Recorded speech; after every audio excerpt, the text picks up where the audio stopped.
Hey everyone, so in this video we're going to be taking a look kind of at work and energy, what the heck that is, how are they related, how are they similar, how are they different, and kind of just to start us off, just as a review, we already get that like forces are a push or a pull, and that results in a change in an object's motion, and we call kind of that change in motion an acceleration, or kind of as we would say last unit, F equals ma. And really, we talked last unit about a net force, or 2 units ago. So net force causes something with mass to accelerate. And so that's kind of where we've gotten so far. Now, work, kind of the unique one here, work is the force on an object in the direction of motion times the distance it travels. So what the heck does that really mean? The key part here is that the force is in the direction of motion. So if I had kind of an example here, I might show this. We kind of have this little person here, and the person, let's say, is pushing a box to the right, and they have some force, and let's call this, I guess, the push force. And let's say there's no friction, so mu is 0, just to kind of make life easy, not have to deal with more forces. And so really, they're pushing across to the right, and let's say they're going to push it some distance d. Well, if work is the force in the direction of motion, so that's their force push, it's in the direction of motion, times the distance it travels. So we just say, oh, well, the work that they do is the force times the distance. So it'd be their push force times d. Now, the neat thing to note here is that there is totally a normal force, and there is, in fact, also a gravitational force. And both of those do exist. Both of those are always constantly acting on this box on the ground. But neither of these is with the direction of motion or against the direction of motion. They're totally perpendicular to it. They're perpendicular to this direction of motion. And so they do zero work. All right, they're doing no work because they're not going in or against the direction of motion. Now, in terms of how we would write that out, well, we would say that work is really kind of this parallel component of a force, or the parallel force times d. So you could have a bunch of different forces. You could have forces kind of pulling, acting at funny angles, and you don't want just the funny angle if this box is only moving to the right, and instead you're pushing it kind of up at this funny angle. Well, you don't want this whole side of it, or the hypotenuse. You just want this portion that's in the direction of the motion. And you would not want anything to deal with kind of this perpendicular component of the force, really. And so I kind of have an example just like that here. I have a force getting pushed, or pushing a box to the right, and it moves some distance d. Well, that one's easy. We just could plug in. If I gave you force parallel, I gave you d, you'd be set, you'd be golden. But if I had kind of this scenario where the black force is actually getting pulled, maybe this is you pulling a sled in the snow. You're not going to be crawling down here pulling to the right. You're going to be standing up here. And if you're standing here, you're going to be pulling it along at this angle in all reality. And so it's not all going in the direction of motion then. So if you wanted to find this parallel component, which here is the x direction, well, you'd have to use cosine. Cosine would get you this x component of that force. We can multiply by f on both sides. They cancel on the right, and we'd have f times cosine of our angle, whatever this angle is, would give us the x component of the force, or the parallel component. And so what we could do is instead we could take this thing and we could plug it in right here to find that parallel force. And that's all that I've done here to kind of get this new version of it. If you're something that helps kind of make sense for it, this makes it so we're only taking the parallel part of the force. Okay. Now maybe at this point you're wondering and going, wait, what the heck even is work though? I don't get it. I get that it's a force times the distance, but what is work? Well, it's kind of a simple but nebulous kind of topic in all honesty. And let's kind of come down to what the heck are the units first. Well, we have a force, that's newtons, times distance, that's meters. So we have Newton meters. But physicists are really kind of lazy and would rather write down one symbol than write down 2 letters. And so we use J for joules. Joules is the unit that we use to measure work. But if we came back and kind of looked at this example up above, and let's say this is a really heavy box, or it's a car even, right? And let's just say that you're just pushing to the right, and I don't know, maybe your car got stuck at a red light, your battery died or something, okay? Well, you have to push it out of the road. And so you're here and you're pushing this car, right? And you're pushing it and you have to drag it out of the way. And you're going, man, I am freaking exhausted, right? You've expended a bunch of energy, right, by pushing this car. And so you've actually like taken energy from yourself, right? Essentially from your breakfast or dinner, or whatever the last meal you ate was, right? And you've given up some of that energy to push your car whatever distance it travels, is what it really boils down to. And sure, your car doesn't keep going because there's all this friction between the rubber and the asphalt and it's slightly heating up, but that energy is gone somewhere. It's gone from the food you've eaten to you, and then through all of your muscles and everything firing, right? Then you've actually transferred it to the motion of this car. And then when the car has actually gone to a stop, well, that energy still exists. It's now gone into heating the wheels and the asphalt and different components within the vehicle. And then those have like touched the air. Now the air is heated up and the air has kind of moved on and bumped into colder air molecules. And that energy keeps kind of diffusing through the universe. And so what it really boils down to is work is energy. Energy and work are the same thing. So when we said these notes are on work and energy, really I'm saying it's on one thing. It's on joules, whatever the heck that is. It's the way that we measure energy. And sometimes that energy we talk about in kind of just a very abstract way. And in some ways we talk of it as work, in actually getting something, acting a force over some distance and actually causing something to happen, something observable. But energy isn't always observable in such an obvious way.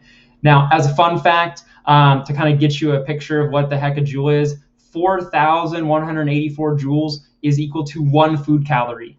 So you could take, I don't know, that bag of chips you're eating or whatever, or you've eaten, multiply that by 4,184, and that's how many joules you have consumed. So it's a pretty small unit is kind of what that really boils down to. And we've already said this important thing. The work done to move something is equal to the energy used by you, or the energy gained by the system is actually what I would also have added here if I had better hindsight, or the energy gained. And so for instance, I don't know, let's say I have like a baseball or something, right? And I go and I just lift this baseball up.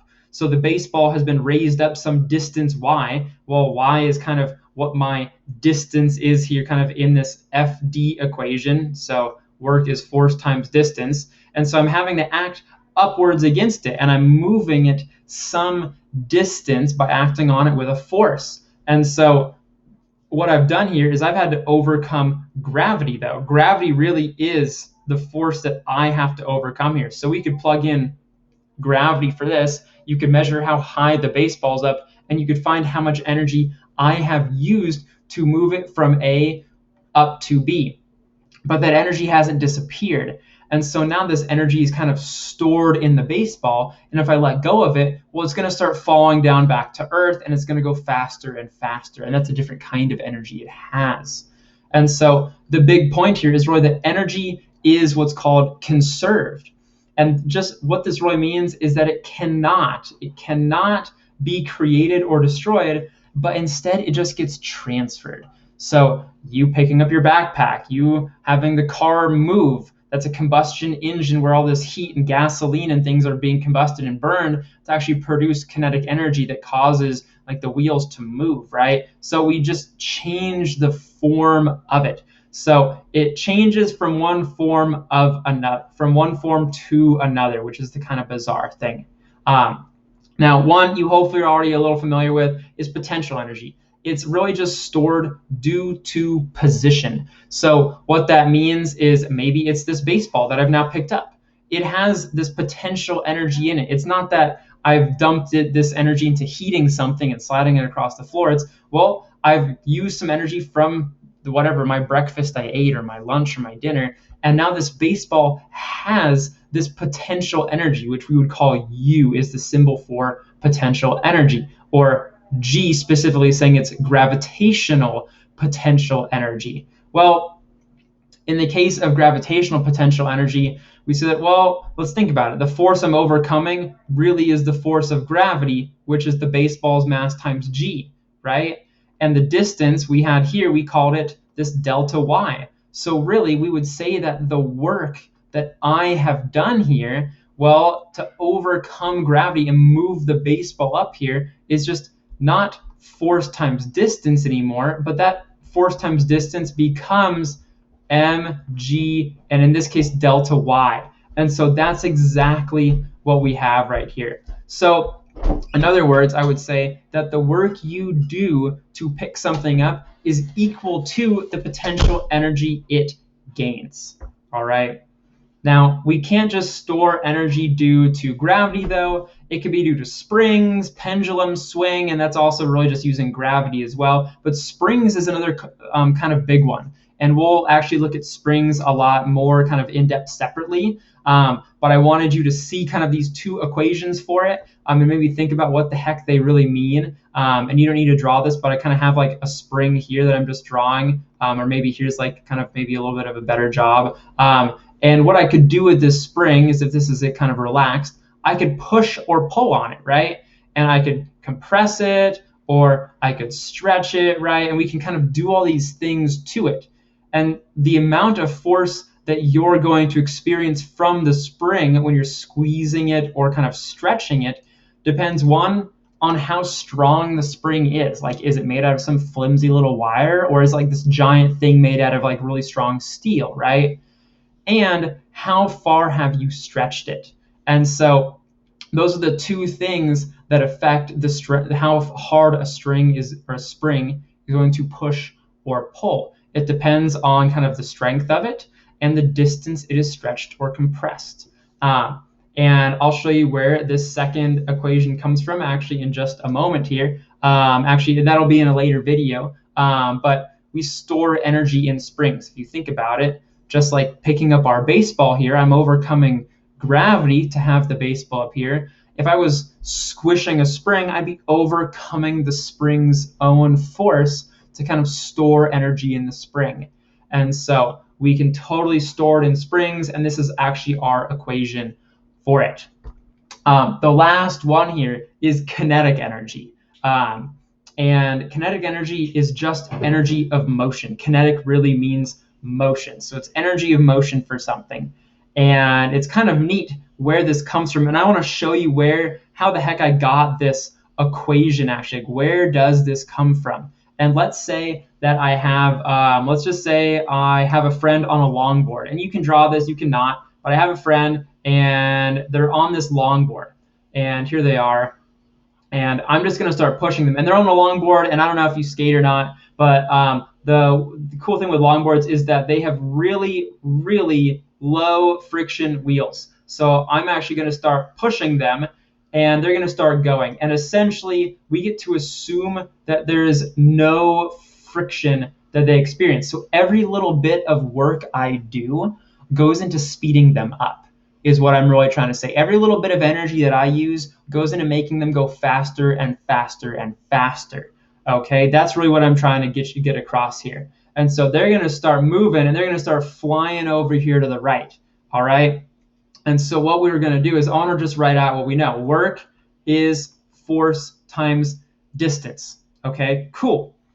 Now, if we looked at a graph of this person's motion, we would find that since I'm pushing constantly, we would find that they are going, oh, come on, maybe it's not going to work. We would find that as I push them, they're going to keep speeding up and speeding up and speeding up and speeding up. So they're going to be what we would say accelerating last unit, right? So they are going to accelerate. They started at 0 velocity right here, and they constantly went faster and faster and faster as time went on.